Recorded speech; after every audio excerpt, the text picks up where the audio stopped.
Bueno, hablamos de la educación, de aquellas personas que disfrutan estudiar, que realmente la pasan bien, cuando te da placer hacer lo que te gusta. Y bueno, en esta cuestión de formarse, básicamente, Lalo, donde está el intelecto, porque tiene un intelecto excepcional la persona con la que vamos a hablar a partir de este momento, con Cintia Mamani, que es ingeniera en software. Hola Cintia, ¿cómo te va? Un gusto, un placer saludarte. Buenas tardes.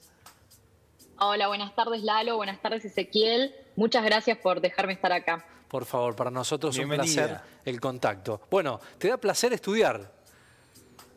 Me da placer estudiar, me gusta estudiar y permanentemente estoy estudiando, no necesariamente carreras como ingeniería. Sí. También estudio otras cosas como uñas, hago uñas también y me la paso estudiando, sí, así es.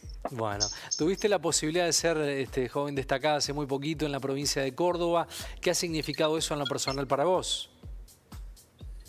En lo personal para mí, yo creo que fue un premio, un reconocimiento a la trayectoria mía y al esfuerzo sostenido en el tiempo que me permitió estar en donde estoy ahora. Uh-huh.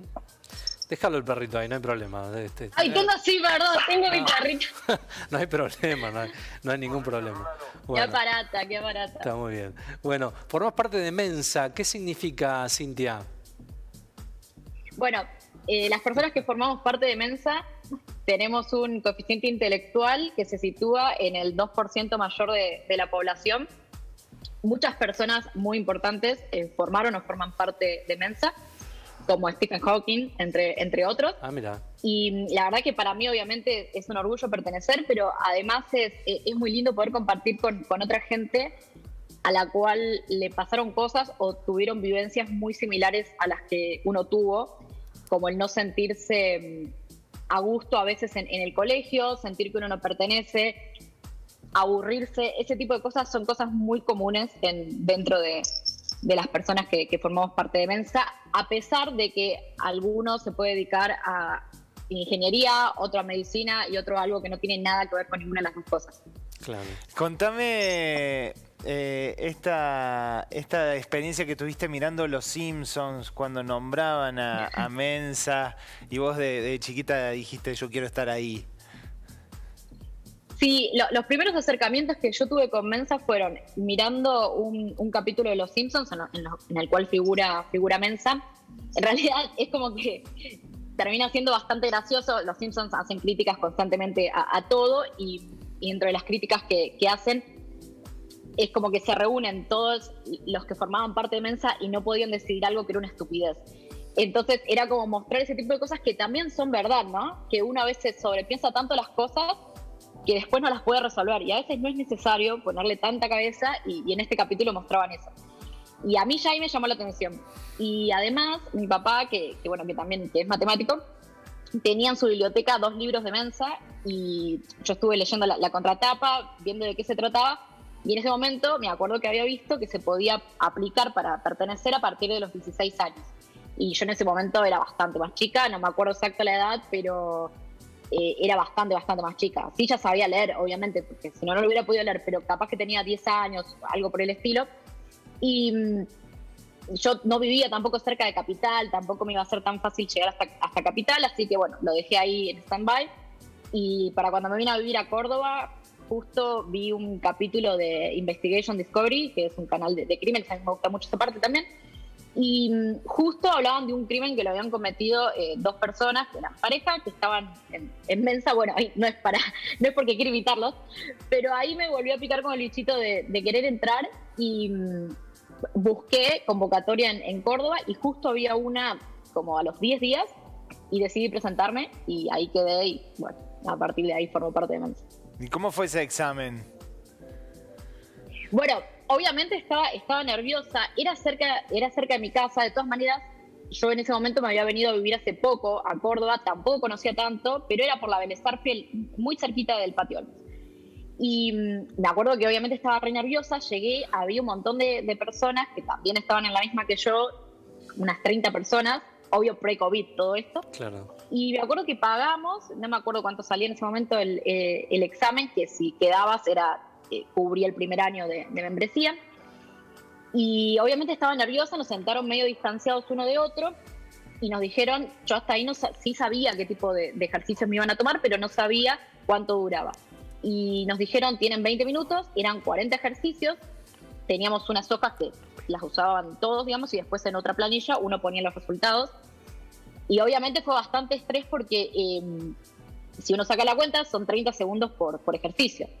Van de nivel de dificultad más fácil a más difícil, por lo cual los más fáciles uno los suele hacer rápido. Claro. Voy a decir algo que no es un tipo de ejercicio, pero seguir la secuencia 1, 2, 3, 4, o sea, está el 1, 2, 3 y el que sigue es el 4, pero ya después se complican bastante.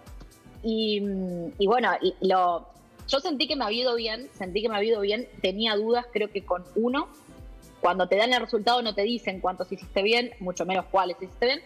Simplemente te dicen si perteneces o no. Tampoco te dan tu coeficiente intelectual exacto, porque para eso se necesitaría una batería de test. Y bueno, tardaron bastante en decirme que había quedado. De hecho, nos mandaron un mail avisándonos que iba a estar un poco retrasado el mail que dijera si habíamos quedado o no. Así que fueron varios meses hasta que me dijeron que había quedado. Meses. Y bueno, obviamente mucha felicidad. Claro, qué bueno. Desde muy chiquita, 3 años, tu primera compu, ¿no, Cintia?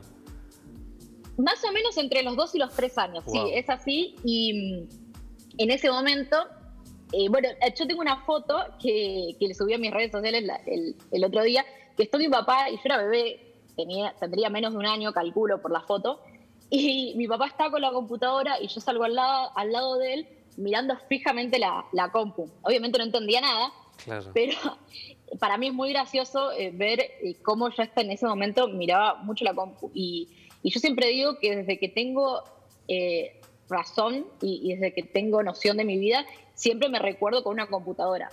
Y dentro de las primeras cosas que hacía, mis papás están separados, y están separados desde que yo tengo más o menos un año.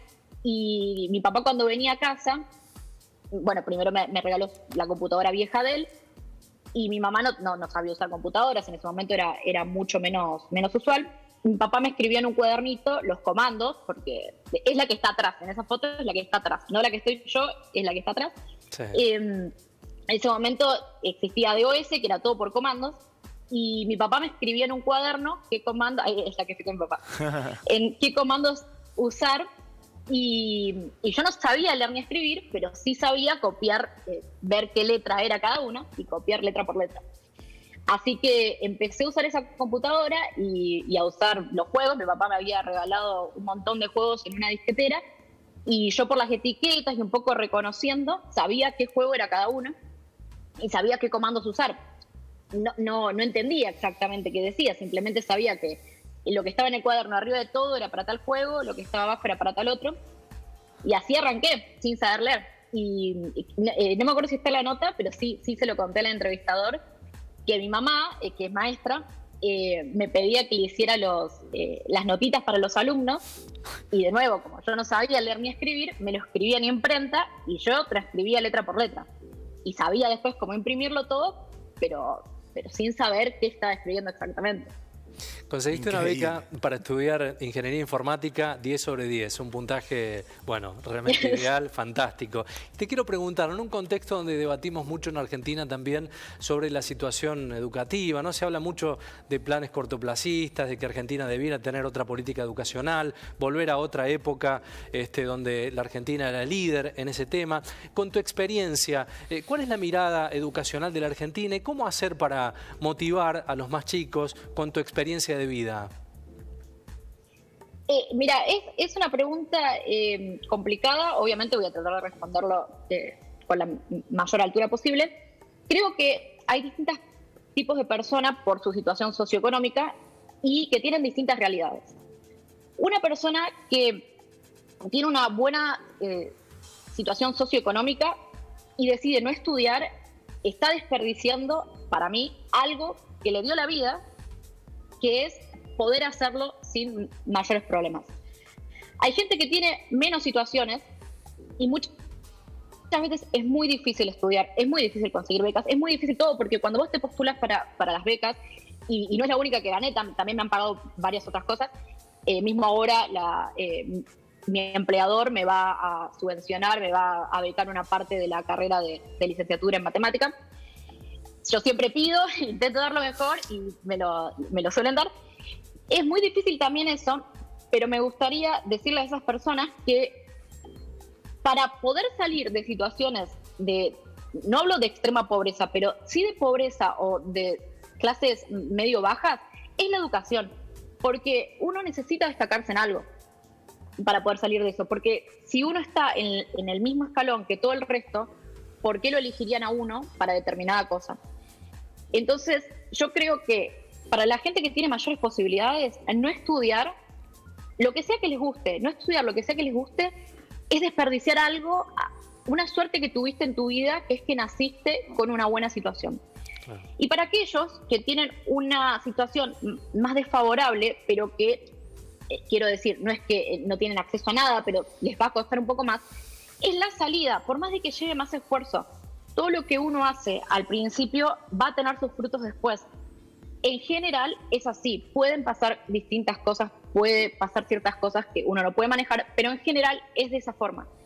Y yo creo que es la manera de salir. Y también me gustaría decir algo más, que es que actualmente está como muy en auge el tema de sistemas y de, bueno, vamos a hacer todos sistemas. O sea, mucha gente hace X carrera que no tiene nada que ver, y como se dice que la gente es sistema, y es verdad, gana bien, dicen, bueno, vamos a hacer sistemas. La realidad es que yo creo que a largo plazo no estoy tan segura de que eso funcione, porque no es lo más importante ganar bien tampoco. Es importante hacer un balance entre lo que me gusta hacer y lo que mayor rendimiento o mayores frutos me da. Porque si no, hay también otras carreras o otras profesiones u oficios que también pagan bien. Entonces yo creo que también hay que hacer un balance ahí, no porque paguen bien, aunque no me guste, claro, lo voy a hacer, o por lo menos ese es mi pensamiento. Sí, está muy bien. Es muy interesante el análisis. Gracias por el tiempo, Cintia. Sabemos que estás con agenda ocupada, pero muchísimas gracias. Vale muchísimo tu testimonio. Muchísimas gracias a ustedes. Muchísimas gracias por invitarme. Un abrazo grande. Un beso grande. Hasta luego. Chao, chao, chao.